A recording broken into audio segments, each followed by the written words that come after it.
Welcome to our channel. Railway group డీకి సంబంధించి result ఎప్పుడు వస్తుందని చాలామంది కామెంట్ చేయడం అయితే జరిగింది. కాబట్టి ఈ వీడియో అయితే చేస్తున్నాను. రైల్వే గ్రూప్ డీలో స్టార్టింగ్లో ఒక కేసు అయితే రావడం జరిగింది. గ్రూప్ డి పోస్టులకు 10వ తరగతి అభ్యర్థులను అనుమతించకూడదని, కేవలం ఐటీఐ సిసిఏ వారికి అవకాశం ఇవ్వాలని కొందరు కోర్టుకు వెళ్ళడం జరిగింది.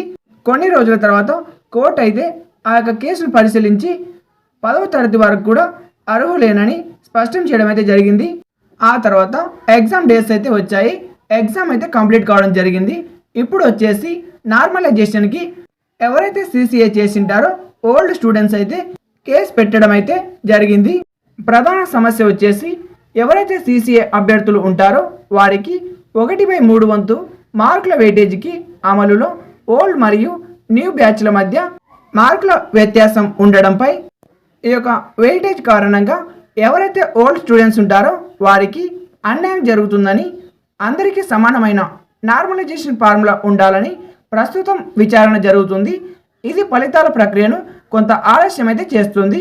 ఈ యొక్క కేసుపై ఏప్రిల్ 15వ తేదీన మెయిన్ స్పష్టత అయితే రానున్నది.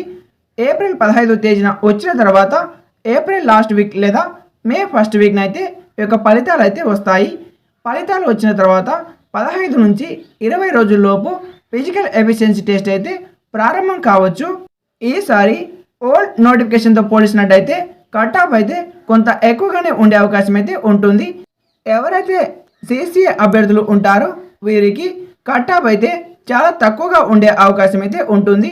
నార్మల్ వాళ్ళకి కట్ ఆఫ్ అయితే కొంత ఎక్కువగానే ఉండొచ్చు.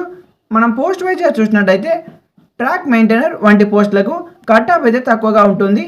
అసిస్టెంట్ పాయింట్స్మెన్, సిగ్నల్ వంటి పోస్టులకు కొంచెం కట్ ఆఫ్ అయితే ఎక్కువగా ఉంటుంది. నార్మలైజేషన్లో మీ యొక్క షిఫ్ట్ ఆధారంగా కూడా మీకు మార్క్స్ అయితే ఇంక్రీజ్ అవుతాయి. ఎవరికైతే షిఫ్ట్లో ఎగ్జామ్ అనేది టఫ్నెస్గా ఉంటుందో ఆ స్టూడెంట్స్ అందరికీ మార్క్స్ అయితే ఇంక్రీజ్ అవుతాయి. కొన్ని షిఫ్ట్లు అయితే ఎగ్జామ్ ఈజీగా ఉంటుంది, వాళ్ళకి నార్మలైజేషన్లో ఎటువంటి మార్క్స్ అయితే ఇంక్రీజ్ కావు. ఏప్రిల్ 15 తర్వాత ఏ క్షణమైన రిజల్ట్స్ వచ్చే అవకాశం అయితే ఉంటుంది. కాబట్టి ఈ వీడియోకి ఒక లైక్ చేసి ఛానల్కి తప్పక సబ్స్క్రైబ్ చేయండి. Thank you for watching.